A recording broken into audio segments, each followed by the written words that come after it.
최근 AST 스페이스 모바일의 주가 움직임이 심상치 않죠. 이번 달 들어서 2주 만에 28불 근처에서 작년 여름에 기록한 전고가 38불을 훨씬 뛰어넘어서 40불을 넘어서는 모습을 보이고 있는데요. 표면적으로는 일론 머스크와 트럼프의 불화로 인해서 AST가 수혜를 입을 거라는 기대감으로 주가가 오른 것 같지만 비슷한 수혜주인 라켓랩은 이번 달 비슷한 주가 상승을 보여주지 못했는데요. 오늘은 AST 스페이스 모바일의 주가 상승을 이끈 최근의 여러 가지 뉴스들을 분석해보고 앞으로도 이런 주가 상승이 계속될 수 있을지 분석해보는 시간을 가져보도록 하겠습니다. 가장 먼저 지금쯤이면 누구나 들어본 머스크와 트럼프의 불화입니다. 저번 주에 머스크가 X에서 폭주한 사건은 이제 다들 잘 아실 테고, 그래서 구체적으로 이 사건이 왜 AST나 로켓랩 같은 스페이스X의 경쟁자들에게 호재가 된 걸까요? 트럼프와의 감정 싸움이 한참이던 6월 5일, 일론 머스크는 이런 포스트 하나를 남깁니다. 우주 정거장에 고립되었던 미국의 우주인들을 지구에 다시 데려오기 위해서 사용되었던 스페이스X의 드래곤을 더 이상 운영하지 않겠다고 선언한 건데요. 스페이스X의 드래곤을 대체할 수 있는 존재가 없다는 사실을 알고 있는 머스크. 사실상 미국의 대통령과 정부에게 본인의 회사를 이용해서 협박을 한 거나 마찬가지죠. 이렇게 머스크가 스페이스X의 독점적인 지위를 가지고 한 나라의 정부를 협박한 건 처음 한 행동은 아닙니다. 한때 우크라이나 러시아 전쟁에 관한 정치적인 토론을 벌이다가 만약 우리 스페이스X의 스타링크 서비스를 중단하면 우크라이나는 그대로 무너질 거라는 협박을 이때도 했는데요. 머스크와 트럼프의 사이가 좋을 때는 일론의 이런 행동이 문제되지 않았지만 이번 사건으로 인해서 미국의 국방부와 나사, 머스크가 얼마나 예측 불가능한 인물인지 제대로 알게 된 사건인 것 같습니다. 아무리 세계 최고의 부자, 세계 최고의 기업인이라고 해도 미국의 대통령과 정부를 상대로 협박을 한다? 특히나 군사작전과 은밀히 연계가 되어 있는 인공위성 서비스를 자기 맘대로 중단한다는 이런 식의 행동은 용납될 수 없는 일인 거죠. 그런 이유로 나사와 미국의 국방부가 스페이스X의 경쟁자들, 예를 들면 보잉, 로켓랩, 블루 오리진 같은 회사들에게 빨리 스페이스X 정도의 능력을 갖추라고 재촉을 했다는 기사가 나왔는데요. 이 사건은 상당한 의미가 있습니다. 트럼프의 당선이 확정됐을 때 AST를 부정적으로 보는 많은 사람들이 지목한 게 일론 머스크와 트럼프의 관계였거든요. 아무리 AST 투자자들이 AST의 D2D 기술이 스페이스X의 스타링크보다 우월하고 더 많은 통신사들과의 파트너십을 가지고 있다고 주장해도 머스크가 워낙 트럼프와 가까운 사이이기 때문에 여러 가지 정부 계약권에서 스페이스X가 훨씬 유리한 위치에 있고 그런 이유로 AST의 미래는 밝지 않다고 주장했는데요. 그 누구도 예측 못한 이 X에서의 싸움으로 이런 주장은 이제 힘을 잃게 된 거죠. 머스크가 얼마나 예측 불가능한 인물인지 제대로 확인한 이상 미국의 국방부는 스페이스X를 대체할 수 있는 회사들을 우선적으로 파트너십 대상으로 고를 것이고 FCC 의장이 직접 회사를 방문할 정도로 이미 미국 정부에게 좋은 평가를 받고 있는 AST가 이 에피소드의 가장 큰 수혜자 중 한 명이라는 것은 너무나도 당연한 결론으로 보입니다. 며칠 전 AST에서 직접 발표한 내용입니다. 바로 본인들이 자체 제작한 AST 5000 베이식 칩이 성공적으로 개발을 마치고 위성에 설치될 준비가 완료됐다는 소식인데요. 이 ASIC 칩은 2021년부터 개발을 시작해서 4,500만 불이 넘는 돈을 투자해 왔는데요. 이 칩의 개발 과정이 쉽지 않았습니다. 2021년 코로나가 한참일 때 개발을 시작해서 여러 가지 서플라이 체인 이슈가 있었고요. 그로 인해서 끊임없는 딜레이 역시 생길 수밖에 없었습니다. 안 그래도 인공위성 개발하느라 돈이 항상 부족한 회사인데 이렇게 야심차게 개발하는 본인들의 칩마저 딜레이가 되면서 계속 현금을 쓰다 보니 AST 주가는 계속 하락을 겪었었는데요. 이렇게 어려운 과정을 이겨내고 이 개발이 모두 완료가 됐다는 것은 이 회사에게 매우 큰 의미가 있습니다. 앞으로 발사할 블락2 위성들의 이 칩들이 사용되면 지금 현재 운영 중인 블락1 위성의 10배 성능을 보여준다고 하는데요. 블락2 위성부터는 최대 120MB의 성능을 기대할 수 있다고 합니다. 앞으로 위성의 성능이 비약적으로 늘어난다는 것은 이 회사가 운영해야 되는 위성의 숫자 자체가 줄어든다는 것이고 위성 하나를 제작하는데 막대한 비용이 드는 인공위성 산업에선 이런 뉴스는 머스크와 트럼프의 불화보다도 더 큰 호재로 시장에 작용한 걸로 보입니다. 특히나 이 AST의 자체 제작 칩은 회사 주가를 올리기 위한 뻥카이고 실제로는 이 정도의 칩을 절대 제작할 수 없을 거라고 주장했던 AST의 비관론자들의 주장을 다시 한번 틀렸다고 증명한 매우 중요한 뉴스입니다. 이번 소식은 AST가 리가도의 엘밴드 주파수를 이용하기 위한 세틀먼트 텀sheet을 발표한 건데요. 이 뉴스가 뭘 뜻하는지 이해하기 위해선 먼저 리가도라는 회사와 이 회사가 가지고 있는 주파수를 이해해야 합니다. 리가도 네트워크스라는 회사는 올해 1월 파산 신청을 한 회사인데요. 이 회사는 L밴드라고 불리는 주파수를 보유하고 있는 회사입니다. 특히나 이 L밴드 주파수는 건물 안, 실내까지 신호를 전달할 수 있는 주파수이기 때문에 AST 같은 D2D 서비스를 제공하는 회사에게 매우 가치 있는 주파수라고 여겨지고 있습니다. 제 예전 영상에서 설명드렸다시피 주파수는 쉽게 말해 눈에 보이지 않는 부동산과 같은 매우 가치 있는 자산인데요. 본인들이 보유하고 있는 주파수를 사용할 때 근처에 다른 회사가 소유한 주파수에 영향을 주는 걸 interference라고 합니다.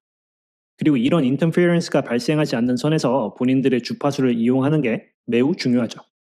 리가도가 보유한 L밴드 주파수 근처에 또 다른 L밴드 주파수를 보유하고 있는 회사가 있는데 이 회사의 이름은 인마셋입니다. 그리고 리가도와 인마셋은 2000년대 후반 서로의 L밴드 주파수가 interference를 생기지 않는 선에서 본인들의 주파수를 이용하기로 협약을 맺었는데요. 그 과정에서 리가도가 매년 일정량의 돈을 인마셋에 지불하기로 약속했다고 합니다. 하지만 1년의 여러 사건으로 인해서 리가도가 파산을 하면서 인마셋에 500밀리언 정도의 부채를 지게 되는 상황이 됐습니다. 그리고 이때 AST가 리가도가 가지고 있는 주파수에 관심을 보이죠. AST의 입장은 이겁니다. 어차피 리가도는 이제 파산한 회사고 이 회사가 가지고 있는 L밴드 주파수는 사용되지 않고 있으니 우리들에게 그 주파수를 80년 동안 빌려달라. 하지만 아까 설명한 것처럼 이 L밴드 주파수의 이용권은 인터피어런스 문제 때문에 인마셋의 협조가 필요하다고 했죠. 그리고 바로 그 인마셋의 협조를 얻기 위해서 우리가 리가도가 너희에게 가지고 있는 부채 500밀리언을 대신 갚아줄게 라고 제안한 겁니다. 지금까지는 AST가 리가도의 L밴드 주파수를 80년 동안 빌리려고 노력 중이다 라는 소식만 전해지고 있었는데 바로 6월 13일 날 나온 이 세틀먼트 텀sheet을 통해서 AST, 리가도, 인마셋 이 세 개의 회사 간에 서로 협약을 맺은 걸 발표한 겁니다. AST가 인마셋에 500밀리언의 부채를 대신 갚아주는 대신 인마셋은 AST가 리가도의 주파수를 80년 동안 이용하는 것에 대해 문제 삼지 않겠다라고 한 거죠. AST가 이 주파수를 이용하는 허가를 정부에서 받기 위해선 인마셋의 동의가 필수였기 때문에 이렇게 구체적인 진전이 있었다는 건 상당히 의미 있는 뉴스라고 평가할 수 있습니다. AST가 본인들만의 주파수를 80년 동안 빌린다. 사실상 보유한다는 것은 큰 의미가 있습니다. 지금까지는 AT&T, 버라이즌처럼 주파수를 보유하고 있는 대형 통신사들과의 파트너십을 통해 그들의 주파수를 빌려 쓰는 것이 이들의 사업 모델이죠. 하지만 이제 본인들만의 주파수를 가지게 되면 통신사들과의 파트너십 협상에서 더 많은 레버리지를 가질 수 있다는 의미가 있고요. 거기에 더해 골든돔 같은 군사 관련 프로젝트에 본인들의 주파수를 이용해서 서비스를 제공할 수도 있다는 점 또한 상당히 의미가 있는 포인트입니다. 그래서 많은 투자자들이 이 리가도의 주파수 관련 뉴스에 많은 관심을 기울이고 있는데요. 다만 초기 자본이 많이 들어가는 인공위성 산업 특성상 AST 현금 보유량은 항상 투자자들에게 중요한 이슈인데 이 주파수를 가지기 위해서 500밀리언이라는 큰 돈을 투자하는 건 상당히 위험한 선택이다라고 보는 사람들도 있더라고요. 아마 회사 입장에서도 어느 정도 매출이 안정적으로 나오는 2, 3년 후에 이런 선택을 했다면 더 이상적이었겠지만 스페이스X 역시 이 주파수에 관심이 있었다는 루머가 나오는 걸 보면 아마 2, 3년을 기다리는 동안 이 주파수를 뺏길 수 있다는 우려로 인해서 이런 선택을 했다고 보이는데 엑심뱅크를 통한 대규모 자금 조달이나 다른 정부 관련 계약건으로 더 큰 매출을 올리면서 이런 현금 보유량에 관한 우려를 불식시키기를 기대해 봅니다. 이번에는 약간 자잘한 소식들입니다. 먼저 AST가 러셀 1000 지수에 포함되었다는 소식입니다. 러셀 1000은 미국의 회사들 중 시장 가치가 가장 큰 상위 1000개의 회사들을 모아놓은 지수인데요.